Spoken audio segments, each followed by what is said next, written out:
Okay.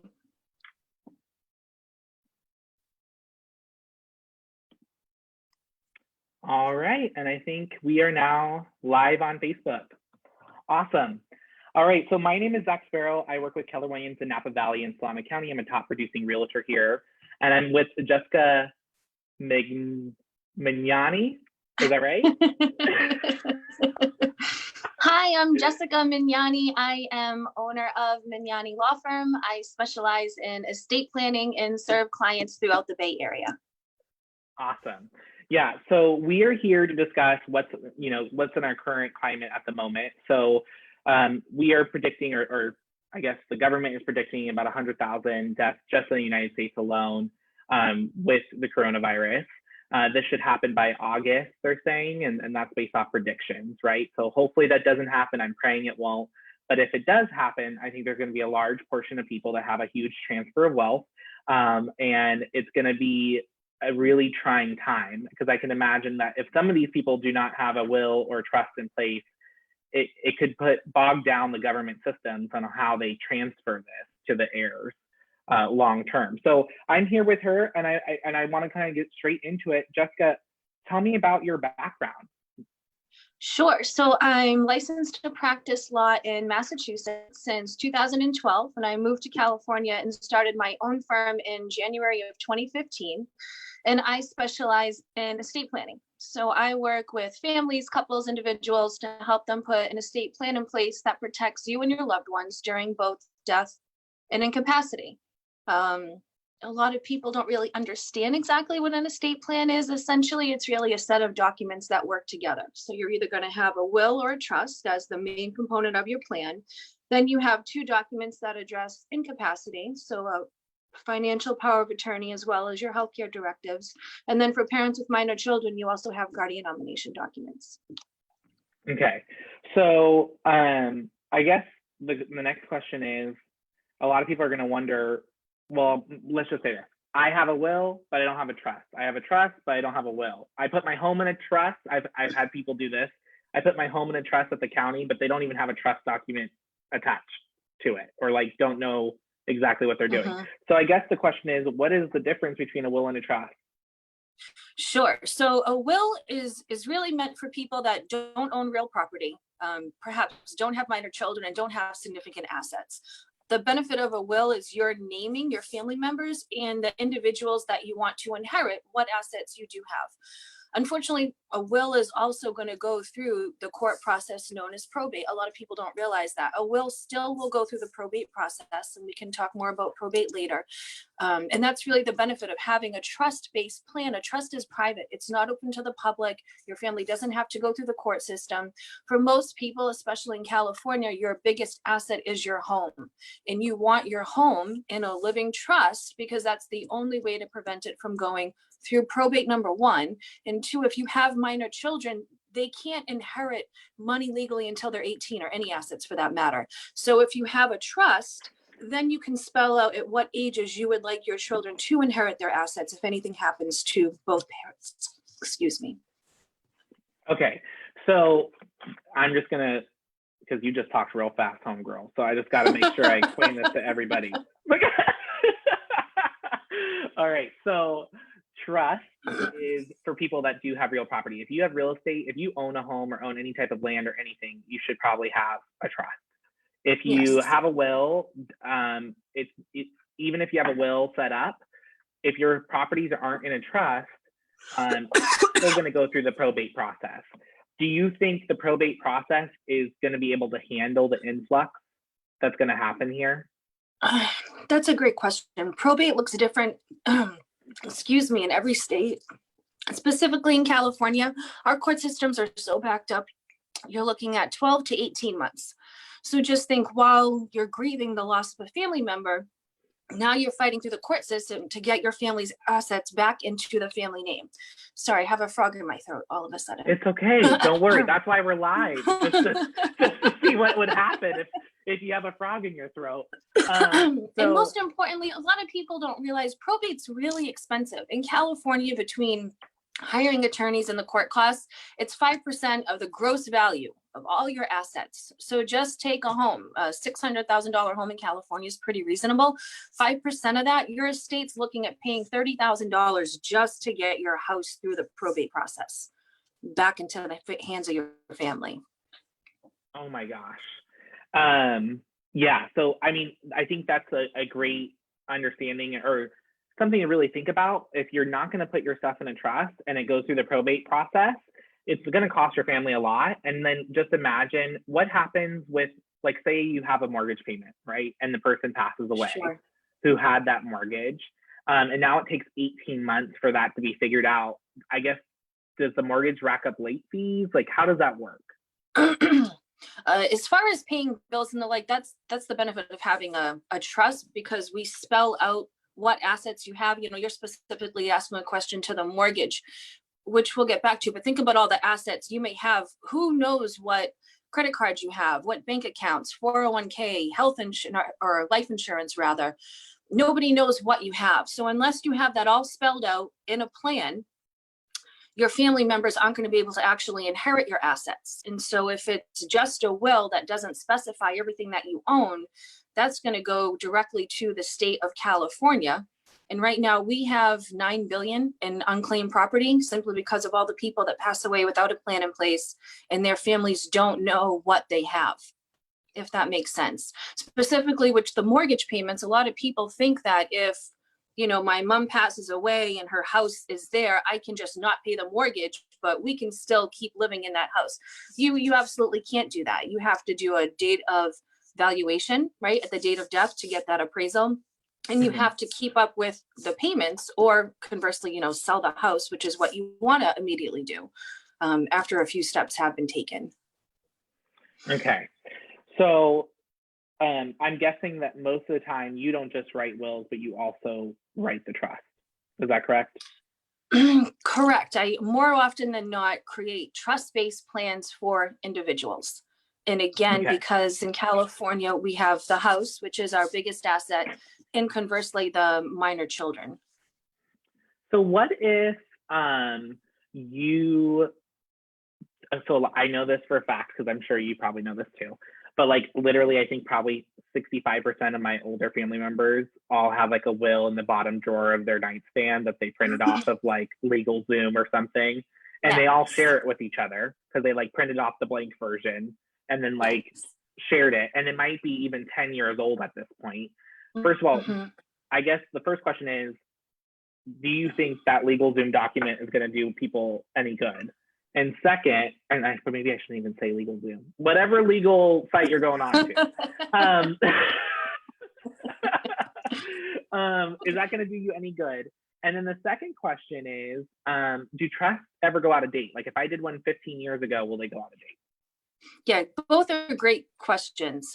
Specifically, as far as doing a will or a trust and then putting in a jar and never looking at again, that will not work. That's the main reason why I started my own firm, is after working for other firms when we were charging clients, you know, $400 an hour. They don't want to call you and tell you when they have changes in their estate plan because they don't know how much that call is going to cost, just that they're going to get in the mail. And oftentimes we'd find clients would come when their family members would pass and they'd bring in these dusty plans, 5, 10, 15 years old. Well, guess what? They don't work anymore because the law has changed. Your assets have changed and they weren't correctly transferred into the trust. Family members had changed through divorce or grandchildren, and they weren't named in the plan. And so it's very important that when you create an estate plan, you review it every few years and you make sure it still reflects your family and the assets that you have. As far as LegalZoom and the like, if you just want a set of documents that may or may not work, then certainly you can spend a few $100s and go for it. I can't tell you how often though those plans will fail because they're 3 or 4 pages and they can't possibly address everything that you might encounter.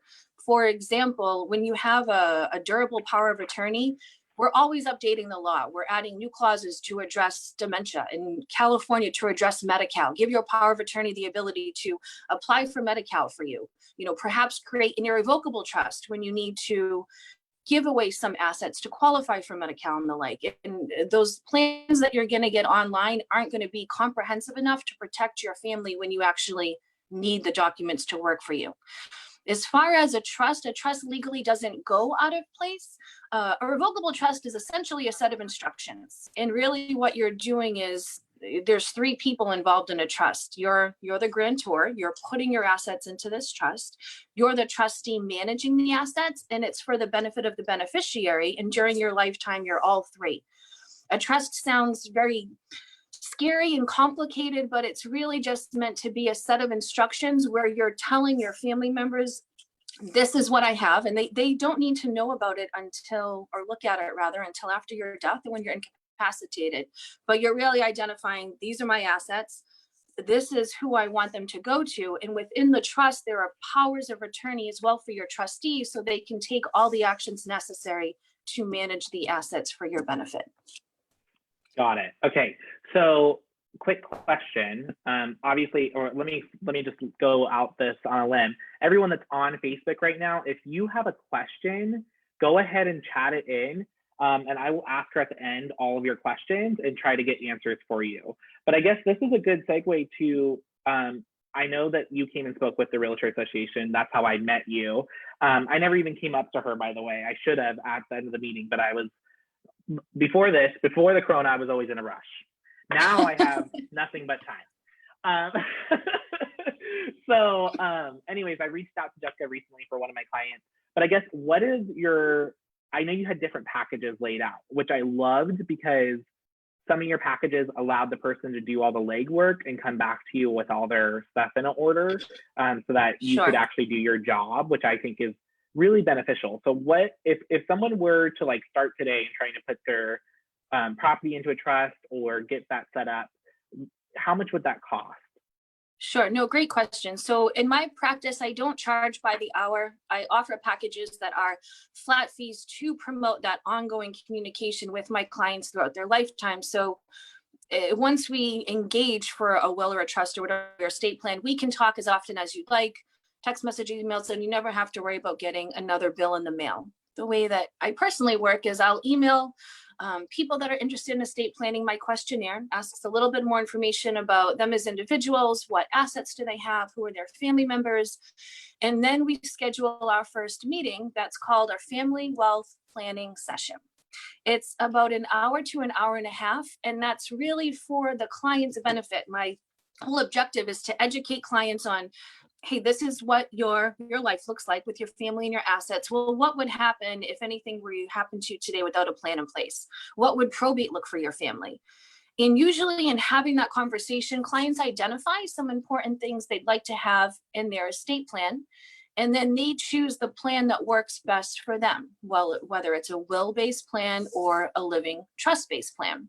And as long as they fill out their questionnaire, there's no charge for that first meeting. If they don't do their homework beforehand, then there's a $750 charge for that first meeting. If they do their homework and send me the questionnaire in advance, it's a complimentary meeting with the goal that if we both think it's a good fit to work together, we'll design their estate plan that day. And so the will-based packages, they start at $2,000. It can go up to $8,000 depending on how complex rather your family is and the like. But every plan, a will-based plan, will come with your will, your power of attorney, your healthcare directive, and then also guardian nominations for minor children. A living trust plan will come with a living trust. You still get a will. It's called a pour over will. It's kind of meant to capture any assets you may forget to transfer into the trust. Likewise, you also get a power of attorney, healthcare directive, guardian nominations, in addition to some other miscellaneous documents that we go through during that first meeting. And maybe I'm going off topic here. If, like, for example, you said there, there's a one-time fee, they have access to you later, long-term, right? Like if they need to update something, they can reach out to you and ask a question. But what if they don't want to name someone in their family as the power of attorney or someone that, would you take on that responsibility after they pass away? I would not take on, so for the power of attorney and for the healthcare directive, those documents only come into play when you are incapacitated because of an illness or because of an accident. And so you may not want to name your adult children. If you're senior parents, you want to name people that can get to you in time and that you trust to carry out your decisions. With the healthcare directive, essentially you're spelling out your wishes in this directive, choice to prolong life, not to prolong life, organ donation, and a few other things to that effect. And so you're spelling out your wishes, you're naming someone, close friend, family member, that's going to be there at the hospital to present this to the physicians and say, this is what, this individual's wishes are. And that's meant to relieve the burden on the family members. With the financial power of attorney, am I cutting you off? No, go ahead. No, I was cutting you off. Go ahead, keep going. The financial power of attorney, you have to think you're giving someone, you're naming an agent and granting them a lot of powers. You're essentially naming someone to step in and help you make financial decisions. Something as simple as paying bills or negotiating perhaps a real estate deal you're in the middle in if you ever become incapacitated due to injury or illness. So with that nomination, you want to name someone who you trust implicitly, that is going to do right by you and manage your affairs in the way that you would manage them. Okay. So, and for people that are just joining right now or just starting to listen, we're talking about will and trust, obviously, with the idea that the coronavirus is, likely to kill about 100,000 people. I hate to say it like that, but that's basically what the situation we're in the United States. I don't think, like you said, in California, in the state of California, we're looking at 12 to 18 months potentially during a probate process if you don't have your stuff set up correctly. And so this could get really nasty really quick. If it's 12 to 18 months right now, what are we looking at, in the future? So I guess the next question I have for you, are there any common myths when it comes to will and trust? And you may have kind of covered a few of them, but just to restate them. Sure. Yeah, no, of course. I often hear that, I don't need an estate plan because I don't have an estate or I don't have significant assets. But going back, even if you own a home in California, especially that's your most significant asset, you should want a trust-based plan. And again, that's essentially you're putting together a plan in place so your family doesn't have to have that extra burden when you pass. With a trust-based plan for when you have your real property in there, it's a much easier transition than having to go through probate.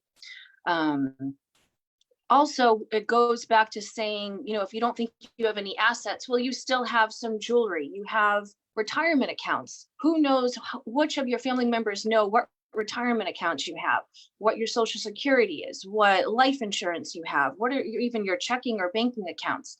And so even though you don't think you have significant assets, you do have accounts open in your name, you have jewelry, you have personal belongings. I would think you would still want to identify who gets those, those assets, so to speak. But also, and now's a good time to check up on, do you have accurate beneficiaries on all of your accounts? Write them down somewhere, write down all the accounts that you have, write down significant pieces of jewelry or china or heirlooms that you would want to go to a certain person just as kind of a roadmap of what you have.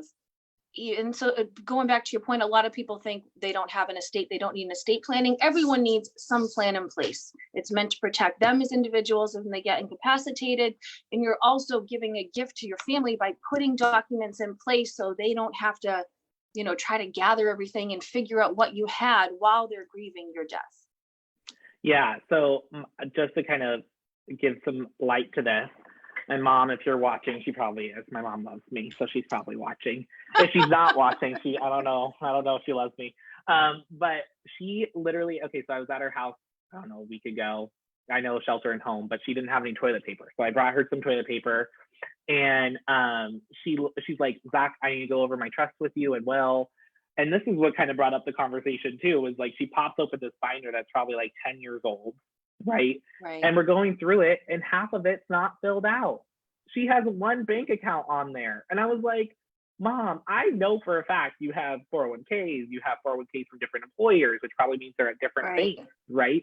I know personally, I have at least 6 different accounts with 6 different financial institutions, right? So if I passed away, my mom or my heirs or whoever comes and looks at my stuff, it would be so difficult to even know that I even had a Schwab account, because I forget sometimes I have a Schwab account, Absolutely. Yes. So I think what you do is really bring light to that and allow people to really take a look. Okay, what do you have? Where have you worked? Ask the right questions so that they can be like, oh my gosh, yeah, I do have a Schwab account from that previous employer 30 years ago or 10 years ago. that I totally forgot about, you know? Absolutely.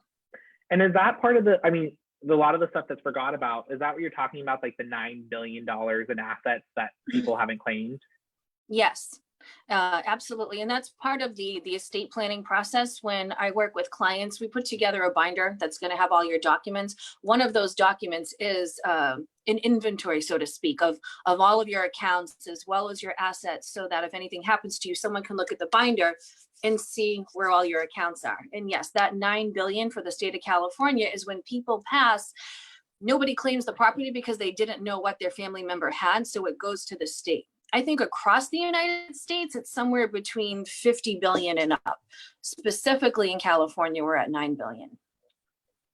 Wow. So And that's so just, even if you don't have significant assets, you've worked hard your entire life at what you do have. So don't you want that to go to someone you care about as opposed to the state of California? yes.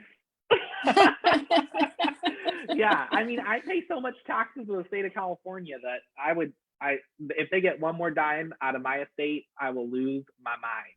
I will, I'm like, you know, everywhere else throughout the country, gas is like under $2 a gallon and still $3 here. And I think to myself, I'm sure there's just like a set of taxes on our gas that like basically will never allow us to drop below $3 a gallon or just below 3 again in the near future. So I guess for you and for other attorneys, if people want to reach out to you, I know that you have a website. What's your website again? Magnanilaw.com. MAGNANILAW.com. And on there, I know you have like a schedule button, right? Is that correct? There's Like a schedule button you? where you can set up a 15-minute conference call. And so that first call will really be about me sharing again a little bit about myself, finding a little bit about more what you want. And then we'll set up that first family wealth planning session. And so that first call is an introductory call, about 15 minutes. Individuals that are interested can schedule that directly online. Yeah, there's information about my process and the plans. One thing I did want to touch upon before we take questions or leave is especially a demographic that doesn't think they need an estate plan in place is parents with minor children. Simply because they're starting out, they may or may not own a home, and they may or may not have significant assets, but they have those minor children.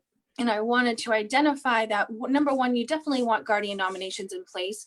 But in this climate, something that people don't think about is a short-term guardian.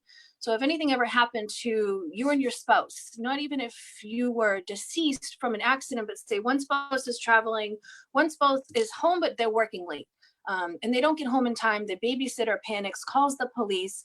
The police will take the minor children into custody for social services until a family member can be located for their own liability protection. And so one thing I offer, it's called a short-term guardian nomination, where you're giving legal authority to your nanny, next door neighbor, babysitter, someone that can stay with the children, can get to them within 20 minutes and stay with them until a family member or that permanent guardian can get to the kids.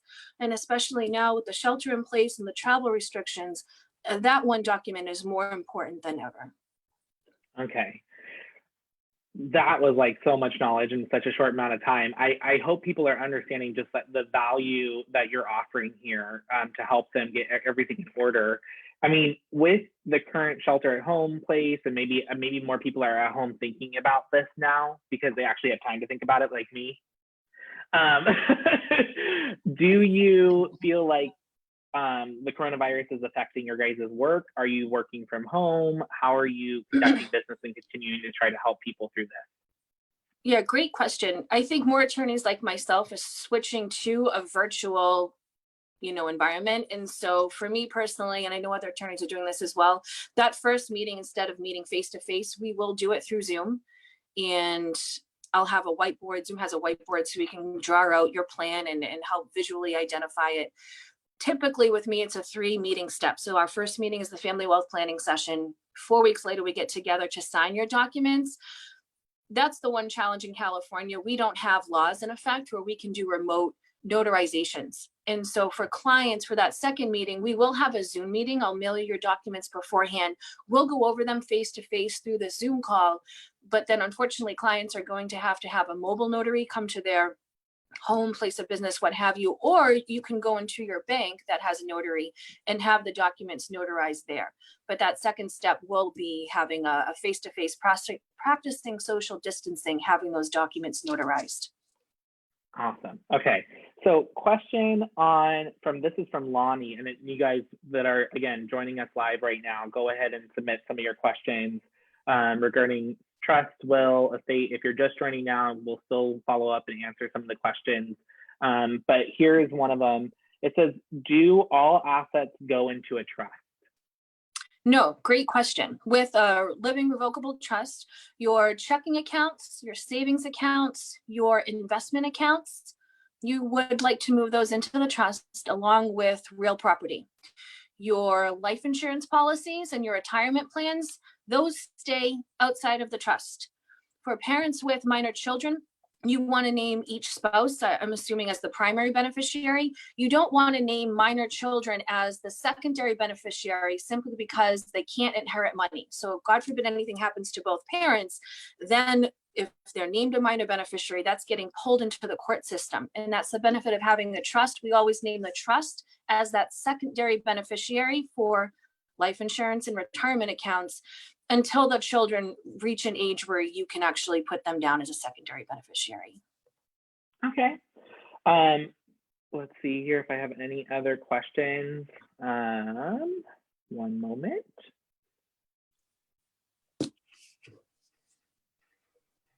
I guess another question for a lot of people may not understand this. Incapacitation. Who decides that somebody is incapacitated? Yeah, great question. So typically it can change, but it's either it can be and it depends on your healthcare directive, how it's worded, but typically it's your physician or two independent physicians.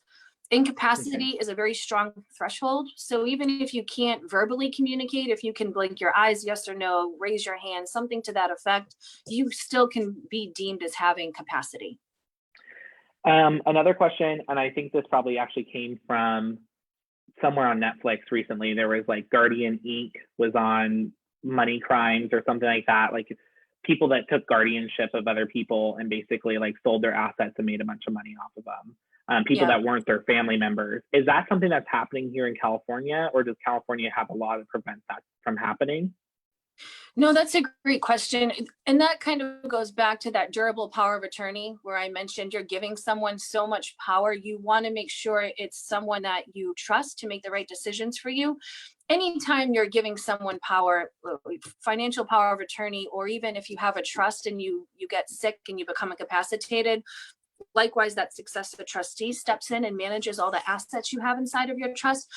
Mm-hmm. When you step into that role, you have a legal duty to maintain the assets for that individual. So if someone starts ciphering money out of the accounts, then you can take legal action against them and sue them. You hear stories about that all the time. I don't know if it's specifically prevalent in California versus other states.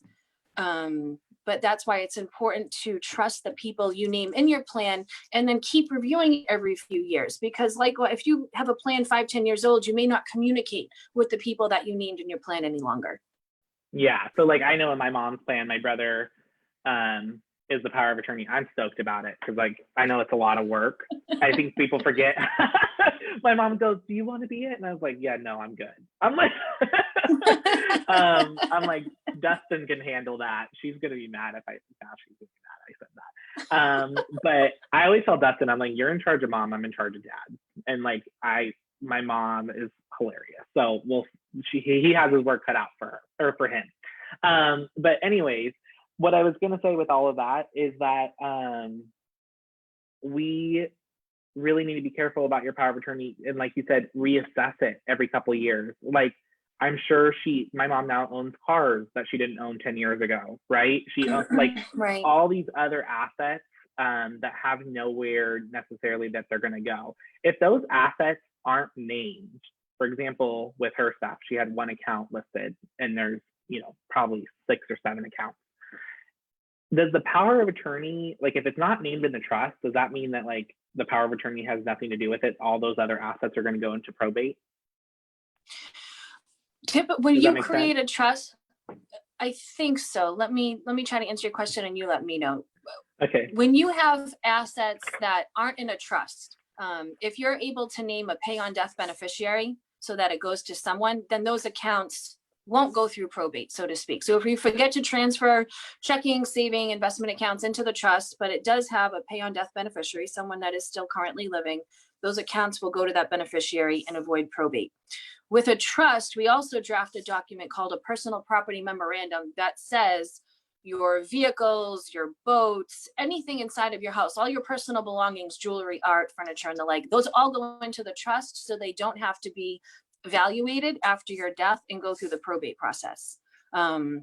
Depending on the amount of the value rather of personal things, if you have an expensive coin collection, it's not in your trust and you pass, yes, that will go through probate.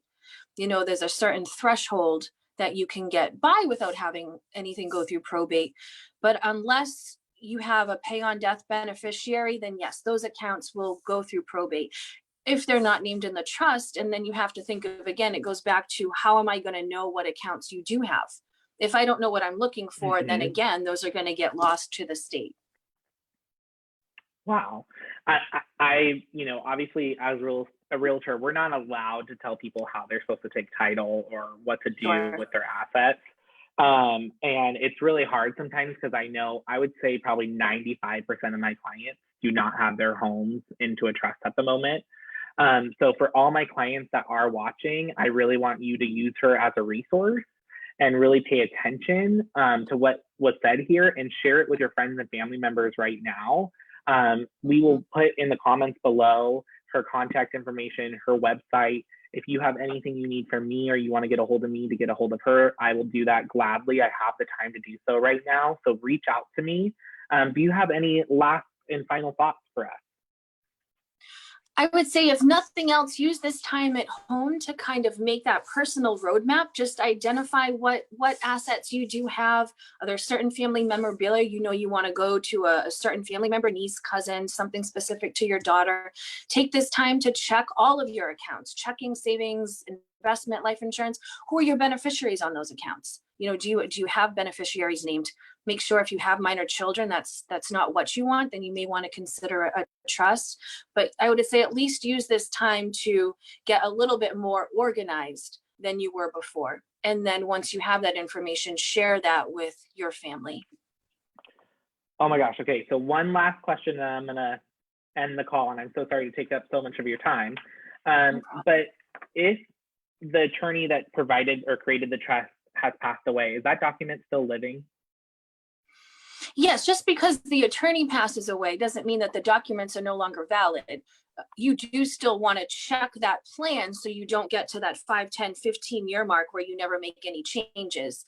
Another attorney will typically not make changes to a document that another attorney did for liability reasons. So if you have to update, for me personally, if you have a trust that's 10 years old by an attorney that's now passed, we'll do a new trust. It's called a restatement. It's essentially just an updated version of your existing trust. But especially with the living trust, that's a living, breathing document. You make changes to it throughout your lifetime. Same thing with the will, power of attorney. Those don't die just because the attorney dies. They're still valid. I would just emphasize you want to check that every few years and make sure that those stay up to date and reflect your family and your assets. Perfect. And one last thing. Sorry, I said that the last time. Okay. Notary, right? You talked about notarizing the document. Say you notarized your document 10 years ago. You add in a bunch of accounts that you now have or assets that need to go into the trust. You update your trust and you have it re-notarized, right? So like when you add stuff onto it, do you need to have it notarized every single time?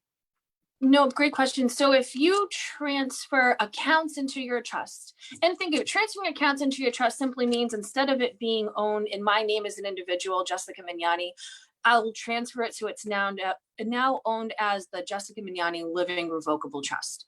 So it's really just a name change. And I forgot what I was saying. What was your question? Okay. It's okay. I've asked too many. The question was, do I need to update? Oh, notarization. Yes. Okay. No, you only need the documents notarized when you make changes to your legal document. So if we're changing clauses in your trust, or you are changing who is your successor trustee? Who are your beneficiaries? Changes like that, yes, the document will need to be notarized. But if you acquire a new checking account, savings account, investment account, and you're just moving that account into the trust, nothing needs to be notarized. It's essentially you just signing a new signature card rather, for your checking and savings, or letting your financial advisor know, I have a trust. This is how the account should be moved into the trust. And so the only documents that will need to be notarized again is if you are making changes to your actual power of attorney, healthcare directive, living will, or your trust. Awesome. Okay, so here's the call to action. Okay, you're going to give me 3 things that people need to do right now, and then we're going to end this call. 3 things. You said the first one was use this time to figure out where all your assets are, right? Correct. Create a personal roadmap for yourself. Write everything down. What's number 2 for us?